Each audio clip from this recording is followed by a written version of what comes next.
Dans le but de rendre accessibles aux communautés les nouvelles technologies agricoles, l'Institut international de recherche sur les cultures des zones tropicales semi-arides, ICRISAT, et l'Institut international d'agriculture tropicale, IITA, ont mis en place des parcs technologiques ou le projet Africa Rising. Ce parc a été créé pour que ça puisse être beaucoup plus proche des producteurs, de telle sorte que toutes les technologies que nous développons, que ce soit en station ou que ce soit dans ce parc-là, que les paysans puissent avoir directement accès et que le développement des technologies se fasse de façon participative.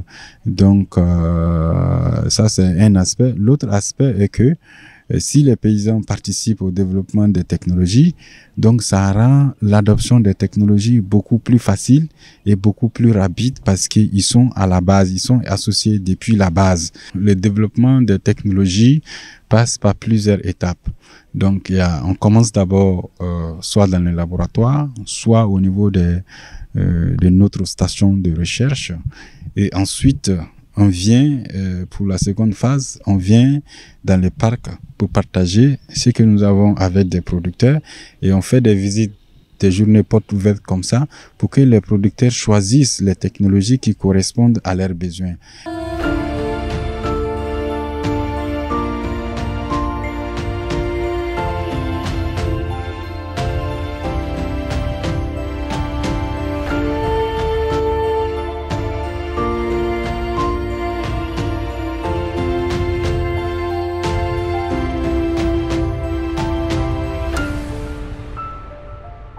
Pour mieux diffuser ces technologies, 4 parcs ont été créés dans les zones de Bougouni et Koutiala. Ils ont été mis en œuvre grâce à la contribution des communautés locales. Des variétés de sorgho comme Fada Sumba, des cultures fourragères et des techniques de fertilisation sont des technologies qui ont été divulguées pendant 8 ans auprès des producteurs de Madani Kouroulameni, de Ngono Nianaso et de Mpesoba. This variety of sorghum actually selected based. Les variétés de sorgho que nous utilisons sur les parcs technologiques sont sélectionnées selon les préférences des paysans. Ces variétés donnent un meilleur rendement par rapport aux autres. It produces higher yield. La plupart des sorgho qui sont cultivés sont des terres qui sont très pauvres. Alors pour faire face à cette situation, ils ont initié la fertilisation avec des matières organiques. C'est pourquoi vous voyez les traitements avec les fientes de volaille qui sont des produits locaux disponibles avec les paysans. Vous voyez les fumiers des bovins qui sont aussi des produits locaux disponibles, mais qui peuvent permettre d'améliorer la fertilité des sols, qui fournissent les éléments nutritifs pour alimenter les plantes. Ça, c'est un peu dans le cadre global de la gestion de la fertilité des sols. Il y a un traitement qui porte sur le DAP, c'est un engrais minéral. Aussi, les sols sont aussi pauvres en éléments minéraux, mais le DAP, en tant qu'engrais de fond, fournit aussi beaucoup d'éléments minéraux, notamment le phosphore, puisque nos sols sont aussi pauvres en phosphore. Globalement, c'est pour voir la réaction de ces différentes matières par rapport à la productivité du sorgho. Pour une personne qui veut produire le bracaria en culture pure, il faut d'abord labourer le champ, bien plat, éliminer tous les herbes. Et on fait des sillons avec des sillons d'écartement de 70 cm entre les sillons. 70 cm entre les sillons. On prend la graine de bracaria, on le met dans un récipient. Une mesure de semence de bracaria pour 5 mesures de NPK et 10 mesures soit de la terre sèche ou bien du sable qu'on mélange. Ça fait 15 mesures pour une mesure de bracaria et on les met dans les sillons là qu'on a tracés. Ensuite on met un peu de terre là-dessus parce que le bracaria c'est très fin, donc si vous mettez plus de 2 cm ou 3 cm de terre, ça risque de ne pas germer très tôt. Donc ça c'est la semis en culture pure. Mais en association, on peut le faire soit avec le maïs, soit avec le sorgho. Donc avec le maïs et le sorgho, c'est le même principe, mais on prend soin de prendre les lignes entre le maïs, sinon le sorgho, on met 75 cm pour que la daba puisse passer. On sème d'abord le maïs ou bien le sorgho. 15 jours après, on sème le bracaria entre les lignes en sillon. On on amène une daba, on fait des sillons comme ça. Même type de mélange, on verse, on fait dérouler la semence et on met un peu de terre là-dessus. Donc ça c'est en association avec le maïs et le sorgho, ça se fait de la même façon. Mais cela n'évite pas d'apporter de la fumure ou bien de l'engrais aux autres cultures.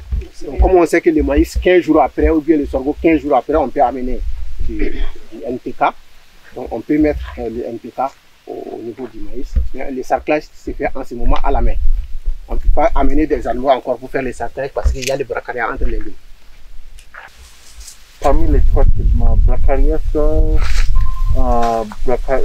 mukuna avec du maïs ou le sorgho avec bracaria, et pourquoi? Moi je prendrais le bracaria en culture pure parce que c'est une variété d'herbes très riche, très productive. Et aussi en les mettant en association, on diminue ainsi aussi sa capacité d'avoir l'ensoleillement. Donc ça réduit un peu sa capacité, mais il reprend ses capacités après que le sorgho ou bien le maïs ait commencé à perdre ses feuilles. Donc ça c'est jusqu'en septembre. Comme c'est une culture qui résiste un peu, c'est une culture pérenne, je peux dire. Un pied de bracaria, ça peut faire 5 ans. Ah ouais. C'est une culture pérenne. Donc on peut le mettre avec le sorgho, on récolte le sorgho et lui il reste jusqu'à l'année prochaine. Il va faire une reprise. Okay. Voilà. En termes de coût, c'est le muguna qui est le plus abordable. Mais le bracaria, lui, il peut aller au minimum, tu peux avoir 10 tonnes à l'hectare. Donc vous voyez, on peut aller jusqu'à 30 tonnes à l'hectare avec le bracaria. Donc le muguna est, je crois, maximum 8 tonnes à l'hectare. Le muguna sert à nourrir les animaux. On utilise généralement pour les animaux. Et les graines aussi, on peut utiliser pour nourrir les gens. Ok. Donc, mais il faut noter quand même, muguna, la base même, c'est les animaux. Si tu veux utiliser pour les animaux, à 2 mois, donc tu vas faire la récolte. Donc, tu laisses une partie pour les graines pour l'année prochaine. Donc, si tu veux utiliser pour la consommation humaine, donc tu laisses pendant à peu près 3 mois. Il faut que les graines soient mûres et puis tu récoltes. Au-delà des variétés, nous avons aussi des technologies telles que des technologies en lien avec la gestion de la fertilité des terres.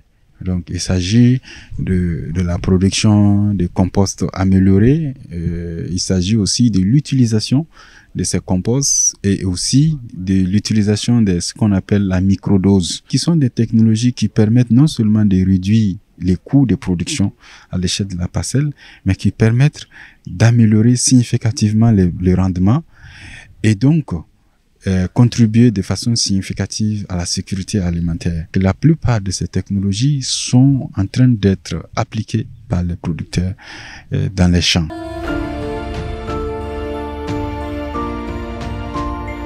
Pour faire le bilan de ces activités, des visites d'évaluation et de suivi ont été organisées dans le parc technologique durant 3 jours.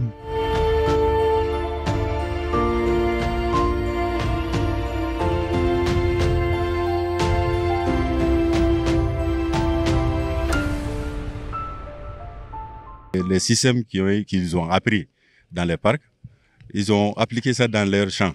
Quelqu'un nous invitait même à aller voir son champ.